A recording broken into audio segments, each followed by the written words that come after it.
नमस्कार दोस्तों, मेरा नाम मोहन है। आप मेरा चैनल देख रहे हैं मोहन ठेठ भारतीय। जो भी इस चैनल पर नए हैं कृपया इस चैनल को जाके सब्सक्राइब करें, बेल आइकन दबाएं ताकि हमारे जितने भी वीडियोस अपलोड होते हैं वो आप लोगों तक सबसे पहले पहुंच सकें। दोस्तों, आज का जो चैप्टर है वो ज्योग्राफी से रिलेटेड है, जिसमें हम साइक्लोन के बारे में बात करेंगे। साइक्लोन कितने प्रकार के होते हैं और कौन कौन सी ऐसी जगह हैं जहाँ ये साइक्लोन्स फॉर्म होते हैं और स्पीड वाइज हम इनको कैसे डिस्टिंग्विश कर सकते हैं।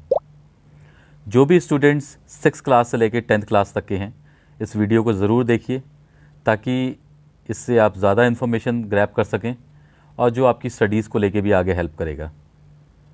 दोस्तों, यदि देखा जाए हमारे भारत में तकरीबन 9 ऐसे राज्य हैं जो कोस्टल एरियाज़ को हिट करते हैं। इनमें सबसे बड़ा राज्य जो कोस्टल एरिया को हिट करता है, करीब 1500 किलोमीटर का जो एरिया है वो गुजरात का है।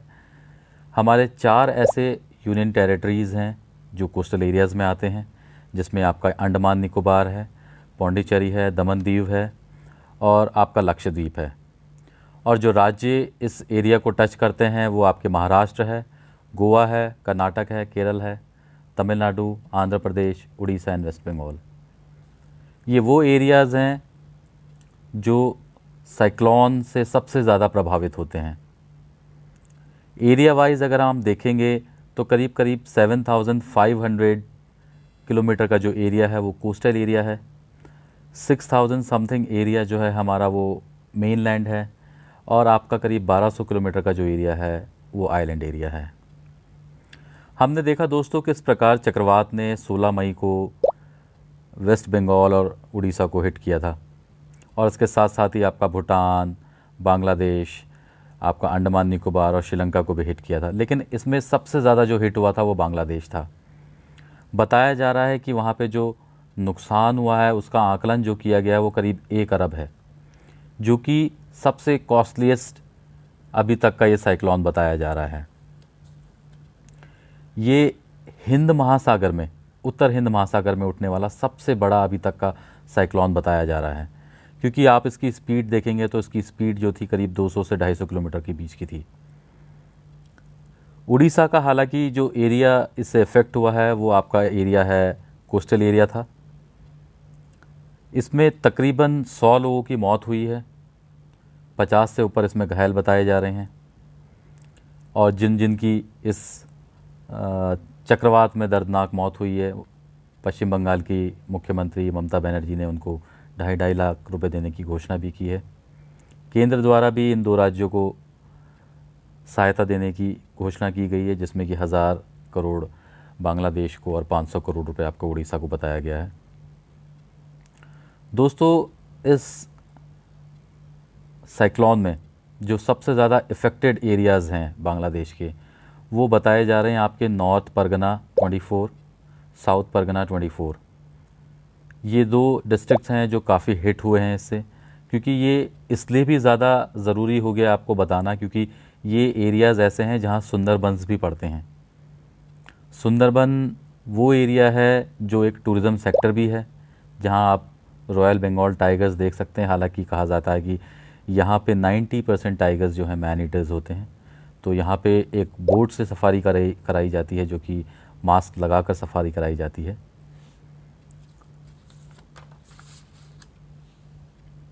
यहाँ पर आप देखेंगे बांग्लादेश जो है, इसके 2 आपके जो द्वीप थे वो इससे प्रभावित हुए हैं काफ़ी। पश्चिम बंगाल जो है ज़्यादा इफ़ेक्ट इसलिए हुआ है क्योंकि बताया जा रहा है कि जो केंद्र था आपका साइक्लोन का वो बंगाल की खाड़ी थी और पश्चिम बंगाल जो है वो बिल्कुल बंगाल की खाड़ी के मुंह पर है, इसलिए यहाँ पे ज़्यादा इफ़ेक्ट हुआ है।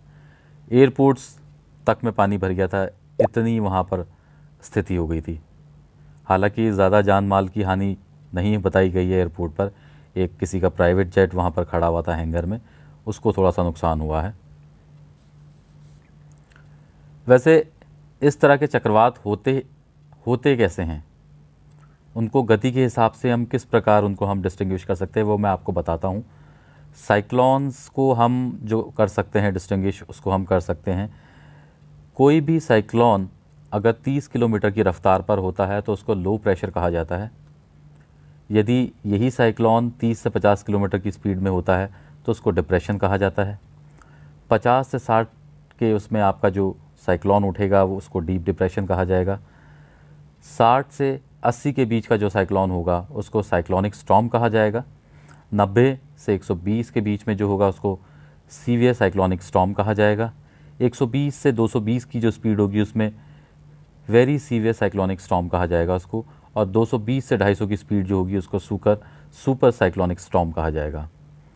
बंगाल और उड़ीसा का ये जो स्टॉर्म था उसको हम सुपर साइक्लोन कहेंगे, क्योंकि इसकी जो स्पीड बताई जा रही थी, जैसे मैंने आपको बताया, 200 से 250 किलोमीटर के बीच की थी।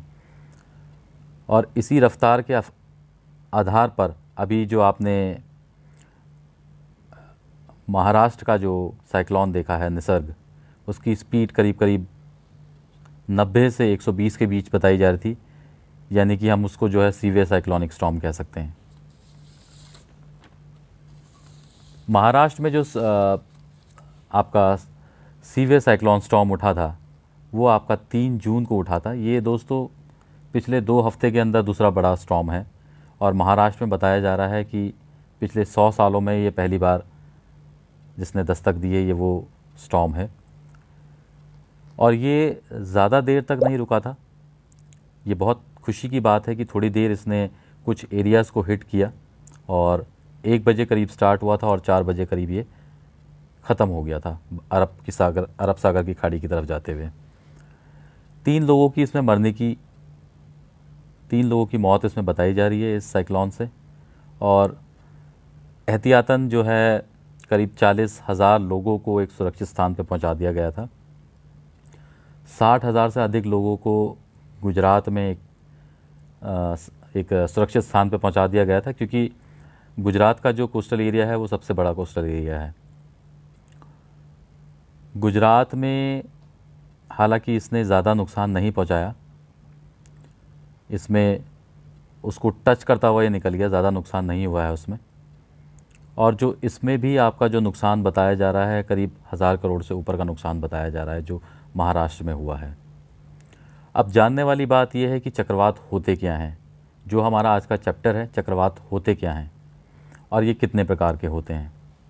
दोस्तों चक्रवात को हम 2 उसमें बांटते हैं। 2 प्रकार के चक्रवात होते हैं। एक आपका होता है उष्णकटिबंधीय यानी ट्रॉपिकल साइक्लोन, दूसरा होता है आपका शीतोष्णकटिबंधीय यानी कि टेम्परेट साइक्लोन। जैसे कि आप नाम से जान सकते हैं, उष्ण का मतलब एक तरीके से होता है कि गर्म, और शीतोष्ण का मतलब होता है एक तरीके से ठंडा। तो साइक्लोन एक्चुअली क्या होता है, हमने सबसे पहले ये जानना है साइक्लोन होता क्या है। साइक्लोन एक्चुअली होता है समुद्र का जो ऊपरी परत जब गर्म हो जाता है तो वो गर्म हवाएं हल्की होकर ऊपर उठने लगती हैं। अधिकांश तौर पर आपने गर्मियों में लोग अधिकतर कहते हैं कि आज बहुत गर्म हो गया है, उम्मीद है कि बारिश हो जाएगी।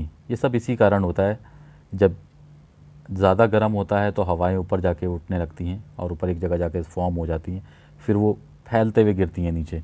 तो इसी कारण जो है एक चक्रवात का भी वो होता है। जब ये गर्म हवाएं ऊपर उठती हैं तो जो लो प्रेशर एरिया जो रह जाता है, जो रिक्त स्थान बनता है वहाँ पे हाई प्रेशर जो हवाएं होती हैं, उसके आसपास की जो हवाएं होती हैं वो उस स्थान को भरने लगती हैं। लेकिन आपको बताऊं कि लो प्रेशर जो हाई प्रेशर होता है वो हमेशा लो प्रेशर की तरफ जाता है। लो प्रेशर कभी भी हाई प्रेशर की तरफ नहीं आता है, unless it is anti cyclone यानी कि प्रति चक्रवात हो। तो इसमें जो आपका जो हाई प्रेशर वाला जो एरिया होता है, जब लो प्रेशर की तरफ जाता है तो ये डायरेक्टली नहीं जाता है, ये एक चक्रोनुमा होके जाता है, यानी राउंड राउंड होके जाता है। और इसी कारण आप कह सकते हैं कि ये चक्रवात फॉर्म होते हैं। ये चक्रवात जो आपका ट्रॉपिकल जो साइक्लोन होता है, ये कहाँ फॉर्म होता है, कैसे फॉर्म होता है, ये मैं आपको कैसे फॉर्म होता है ये मैंने आपको बता दिया है। ये कहाँ पर होते हैं मैं आपको बताता हूँ। उष्णकटीय चक्रवात जो है, यदि आपने ग्लोब देखा होगा, जो ग्लोब होता है हमारे पृथ्वी का एक पूरा एक सही ढांचा होता है जिसमें सब कंट्रीज़ और सब एरियाज़ दिखाए गए होते हैं। इसी में दोस्तों एक टॉप में होता है नॉर्थ पोल, एक डाउन होता है। ये मैं आपको बहुत इजी वे में बता रहा हूँ क्योंकि मैं अगर यहाँ पर टेक्निकल यूज़ करने लगूँगा शब्द तो आपको एकदम से समझ में नहीं आएगा। तो ग्लोब का जो ऊपरी भाग होता है उसको हम नॉर्थ पोल कहते हैं, जो जो नीचे वाला हिस्सा होता है उसको हम साउथ पोल कहते हैं। बीच में इक्वेटर होता है, रेखा होती है जो कह सकते हैं कि पृथ्वी के मध्य से गुजरती है, बिल्कुल मिडिल से गुजरती है, और यही आपको दो भागों में बांटती है आपका नॉर्दर्न और साउदर्न हेमिस्फीयर में। इक्वेटर जो होता है उसके पैरेलल भी दो रेखाएं होती हैं, लेकिन जो आपका बाद में जाके आपका टाइमिंग्स हो गया, लैटिट्यूड, लॉन्गिट्यूड, ये सब चीज़ें होती हैं। हालांकि ये हमारा विषय नहीं है, इसके विषय में मैं कभी और वीडियो बनाऊंगा। मैं आपको बता रहा था कि इक्वेटर जो होता है ये वो एरिया होता है जहाँ पे सनलाइट सबसे ज़्यादा पड़ती है। ग्लोबल के जो आपका जो ग्लोब होता है उसके नॉर्थ पोल के आर्टिक सर्कल से एक रेखा जो ट्रॉपिक ऑफ कैंसर नीचे होती है उसको ट्रॉपिक ऑफ कैंसर कहा जाता है। साउथ पोल में आर्टिक सर्कल से लेके एक रेखा जो होती है उसको ट्रॉपिक ऑफ कैप्रिकॉर्न कहा जाता है, और इन दोनों के बीच में जो होता है वो इक्वेटर होता है। ये दोनों जोन्स हैं आपका नॉर्थ पोल और साउथ पोल।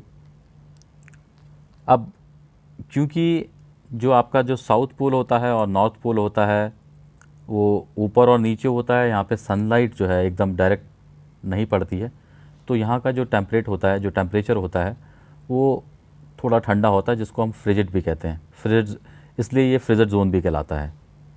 यहाँ पे ठंडा होता है, वायु दाब यहाँ पे ज़्यादा होता है, वायु दाब यहाँ पे जो है ज़्यादा होता है, इसलिए ये एरिया कम गर्म होता है। और आपका जो इक्वेटर है वहाँ पे वायु दाब कम होता है, इसलिए वहाँ पे जो है गर्मी होती है। टेम्परेट एरियाज़ जो होते हैं, जो आपका टेम्परेट फ्रिजिड जोन जो होता है, यहाँ पे साइक्लोन्स की उम्मीद बहुत कम होती है, क्योंकि हमने जैसे बताया आपको कि जहाँ वायु दाब आपका ज़्यादा होगा वहाँ पे ठंडा होगा, जहाँ वायु दाब कम होगा वहाँ पे गर्म होगा, और जो आपके जो साइक्लोन्स फॉर्म होते हैं वो लो प्रेशर के कारण होते हैं।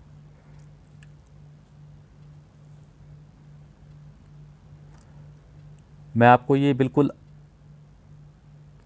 इजी वे में बता रहा हूँ। तो आपके ट्रॉपिक ऑफ कैंसर और ट्रॉपिक ऑफ कैप्रिकॉर्न, इसका जो बीच का एरिया इक्वेटर होता है ये काफ़ी गर्म होता है, जैसे मैंने आपको बताया, और यहाँ पे सबसे ज़्यादा गर्म होता है। दोस्तों ये चीज़ जो है मैं भी इसको छठी क्लास से पढ़ रहा था, हालांकि ये मेरे को समझ में 8-9 में जाके आया था, क्योंकि जिस समय आप पढ़ते हैं उस समय आपको समझ में आता नहीं है। एक चीज़ हमने और सीखी थी कि हवा हमेशा हाई प्रेशर से लो प्रेशर की ओर जाती है। जो लो प्रेशर से हाई प्रेशर की ओर जाती है वो केवल एंटी साइक्लोन में होता है, जिसके विषय में मैं आपको एक वीडियो बनाऊंगा प्रति चक्रवात के ऊपर, तब आपको मैं उस विषय में बताऊंगा। जो हवाएं हाई प्रेशर से लो प्रेशर आती हैं वो कभी डायरेक्ट नहीं होती, चक्रोनुमा होती हैं, यानी राउंड राउंड होके जाती हैं। अब ये राउंड राउंड क्यों होती हैं ये हमने जानना है। दोस्तों नॉर्थ पोल और साउथ पोल ये दो एक्सिस होते हैं एक तरीके से ग्लोब के, जिस पे धरती घूमती है ईस्ट टू वेस्ट और वेस्ट टू ईस्ट, जिसके कारण आपका कहीं मॉर्निंग होती है, कहीं इवनिंग होती है, कहीं नाइट होती है। यदि मान के चलिए इक्वेटर पे एक जगह पे 12 बज रहे हैं, एकदम 12 बजे का टाइम है, तो उसके जो बिल्कुल ऑपोजिट में होगा वहाँ बिल्कुल अंधेरा होगा, वहाँ आपको सनलाइट नहीं मिलेगी। यानी आप देख सकते कि वहाँ का जो टाइमिंग डिफरेंस भी होगा करीब करीब 24 घंटों का डिफरेंस होगा। दोस्तों ये सब होता है जिस तरीके से आपका ग्लोब पे आपकी धरती घूमती है, जिस हिसाब से आपकी धरती घूमती है, आपको पता है कि सन के चक्कर लगाती है धरती, सूरज का चक्कर लगाती है। तो जो ये इस तरीके से घूमती है east to west, west to east, इसको हम कहते हैं कोरोलिस फोर्स। और ये आपका जो चक्रवात का जो चक्रनुमा जो सीन होता है ये कोरोलिस फोर्स के कारण ही होता है। ये तो थी आपकी साइक्लोन पे जानकारी, किस तरीके से साइक्लोन फॉर्म होता है, क्यों हवाएं घूमती हैं, कौन कौन से ऐसे एरियाज़ हैं जहाँ पे ये ज़्यादा हिट करती है। तो आपका जो ज़्यादा एरिया हिट करती है वो आपका इक्वेटर वाला जो एरिया होता है, कैप्रिकॉर्न और कैंसर के बीच की जो एरिया होता है, मकर रेखा और जिसको कर्क रेखा भी कहते हैं, वो एरिया काफ़ी गर्म एरिया होता है। जो आपका ट्रॉपिक ऑफ कैंसर जो आपकी रे है, सबसे गर्म रे कही जाती है, क्योंकि यहाँ पे सनलाइट एकदम डायरेक्ट पड़ती है। बाकी नॉर्थ पोल और साउथ पोल पे जो है एकदम डायरेक्ट सनलाइट नहीं पड़ती है, जिसके कारण वहाँ पे ठंडा रहता है। तो वहाँ पे आपके साइक्लोन उठने के चांसेस भी कम रहते हैं। यहाँ पे हम साइक्लोन्स को अलग अलग नाम से भी बुलाते हैं। साइक्लोन्स ऑलमोस्ट लगभग सारे सेम ही होते हैं। अमेरिका की तरफ जो साइक्लोन्स उठते हैं उसको हरिकेन कहा जाता है। नीचे आपका ऑस्ट्रेलिया की तरफ जो उठते हैं उसको विली विली कहा जाता है। और आपका जापान या अपना चाइना की तरफ जो भी उठते हैं उसको टाइफून कहा जाता है। होते लगभग सब सेम ही हैं। इसमें इंडिया में करीब 9 कंट्रीज़ हैं, जो इंडिया के साथ मिले हुए हैं करीब 9 कंट्रीज़ हैं जो इन साइक्लोन्स को लेके जिन पे डिस्कशन होती है, कुछ होती है। जैसे कि अभी आपका जो वेस्ट बंगाल और उड़ीसा में जो साइक्लोन हुआ था, उसको जो नाम दिया गया था वो आपका थाईलैंड ने सजेस्ट किया था। तो इस तरीके से साइक्लोन्स की जो ये प्रक्रियाएं होती हैं। उम्मीद है दोस्तों आपको ये जानकारी समझ आई होगी, जानकारी आपको पसंद आई होगी। यदि आपको पसंद आई है तो एक बार आपसे फिर रिक्वेस्ट है कि इस चैनल को आप जाके सब्सक्राइब करें, बेल आइकन दबाएं ताकि हमारे वीडियोस आप लोगों तक पहुंच सकें। बाकी फिर कोरोना काल है, जितना हो सके घर पर रहें, सुरक्षित रहें, नियमित तौर पर हाथों को धोएं, सैनिटाइज़र मास्क का प्रयोग करें और सभी प्रकार की जो सरकार की गाइडलाइंस है उनका पालन करें। संक्रमितों की संख्या दिन ब दिन बढ़ रही है। आपकी सावधानी ही आपकी सुरक्षा है, क्योंकि इसकी वैक्सीन और टीका अभी तक मार्केट में नहीं उपलब्ध है। लॉकडाउन का 5वां चरण चल रहा है, साथ साथ ही सरकार चीज़ें अनलॉक भी कर रही हैं। लेकिन अनलॉक होने का मतलब ये नहीं है कि हमारी जो समस्या थी कोरोना से संबंधित वो पूरी हो चुकी हैं या इसका कोई टीका या वैक्सीन बन गई है।